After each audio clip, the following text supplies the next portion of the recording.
এমন বাংলাদেশই তো চেয়েছিল বাংলাদেশের সমর্থকরা। হ্যাঁ দর্শক, আজ শ্রীলঙ্কার বিপক্ষে অবিশ্বাস্য জয় চিনিয়ে ফাইনালের পথে টিম বাংলাদেশ। দর্শক, কে জানতো আজ শ্রীলঙ্কার বিপক্ষে দুর্দান্তভাবে জয় তুলে নিবে বাংলাদেশ দল। দর্শক, এদিন উল্লেখিত শুরুতে টসে জিতে বাংলাদেশ প্রথমে বল করতে নেমেছিল।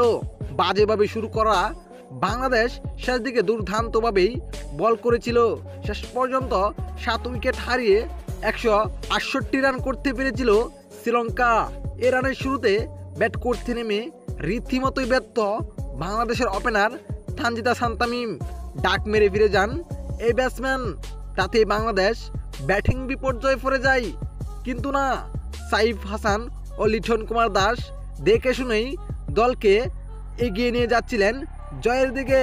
কিন্তু লিটন কুমার দাস সীমানার কাছে কাটা পড়েন। 16 বলে 23 রান করে টেবিলে ফিরে যান অধিনায়ক লিটন কুমার দাস। তবে দর্শক, তারপর সাইফ হাসান ও তৌহিদ হৃদয়ের অবিশ্বাস্য তাণ্ডব।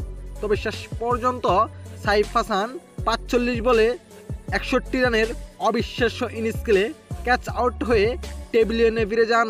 তবে এক প্রান্ত আগলে রেখে শেষ পর্যন্ত দলকে জিতিয়ে মাঠ ছাড়লেন তৌহিদ হৃদয়, যেখানে তৌহিদ হৃদয়ও দুর্দান্ত 50 তুলে নেন।